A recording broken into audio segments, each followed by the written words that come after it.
DJ extraordinaire turning awkward voice notes into chart-topping hits. That's Fred again. Hello and welcome back. You're with me.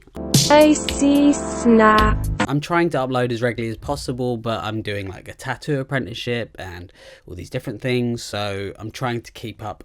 Also, if you want to get tattooed by me, let me know. They're free or, really cheap. Either way, they'll be shit, so whatever. Fred Gibson, aka Fred again. He's a little bit more complex than just splicing up some vocal samples, but he is back again with his new album, 10 Days, running at a deceptive 20 songs long, which I'll get more into in a bit. Fred is someone who I could never really get into that much, but yet here he is thrust upon me on a regular basis. I guess his rise was inevitable, collaborating with huge stars like Ed Sheeran, Stormzy, and coincidentally his neighbour Brian Eno. Who would have guessed? At the end of the day, he is kind of a brilliant DJ, artist, songmaker, producer, whatever. But to be hailed as something new and innovative, I'm not convinced. It's a bit of a stretch for me. Using pads during a DJ set? Well, I never. Using glitchy vocals?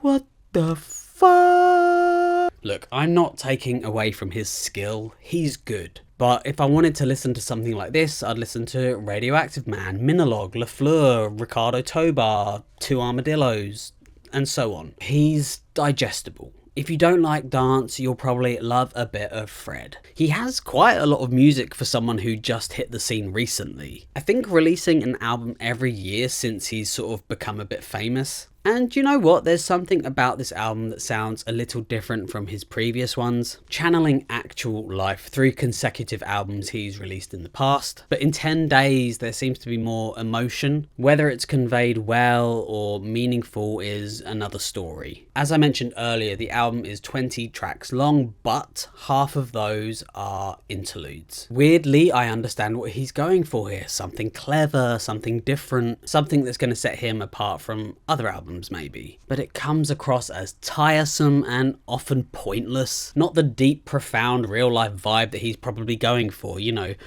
wealthy and hackney. This album is somewhat boring, and I'm surprised by that. I thought he was boundary pushing. He definitely has talent. Like, I'll say it over and over, he has talent. And it's not just his talent, this album is littered with amazing artists. Take, for example, the song Glow. Fred again, Duskers, Joy Anonymous, Fortet, Skrillex, all great artists in of themselves, but it sounds so dull. How can a song be this busy and so lifeless at the same time? People love to shit on Our City, but he's done some similar sounding stuff. It's a generic synthy house attitude, like someone who's been to a house rave once. It's only at 6 minutes of this 7.5 minute track that you finally get a drop, and then when you get that drop, it's okay, I've heard it before. It's about as hard-hitting and effective as a teddy bear trying to give a hand job. That's not to say there aren't some good tracks on this album, they just don't come as often as I'd like. Just Stand There featuring Soak, the artist from Derry. This song, as minimal as it is, vocally is full of emotion and thought, and this is where we hear Fred again's trademark vocal edits, but he's done them really well, and partly probably because of Soak's vocals. I actually really like this variation on the house piano. This instance is kind of sped up and a bit like erratic, and I really like that. I might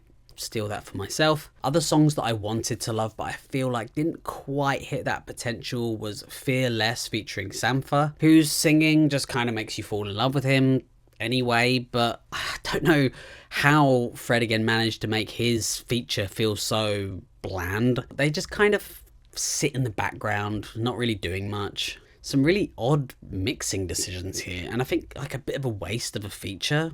A few issues with the album is some of the songs sound so familiar, and what I mean is like he uses the same high-pitched sound, just drops it into a granular synth and then lets it does its thing. That's kind of what I think's happening. There's probably a bit more thought into it, but it kind of sounds like that. And you hear this in tracks like Adore You, 10, and the aforementioned Glow. There's only one proper song on here that is got no features, and it's Fred again himself. And it starts with what I can only assume is a train sound, like choo choo, used as a bit of a synthy percussive rhythm, and I kind of like it. It's very ambient and quite reflective, and I think a really good use of reverb. Overall, a pretty decent song. Some parts maybe sounding a bit too bright here and there, but really it's nothing to complain about. I like the inclusion of different genres while trying to keep that end of the night feel. Sun's rising, what am I doing with my life, as the Mandy starts to wear off, but then another banger comes on.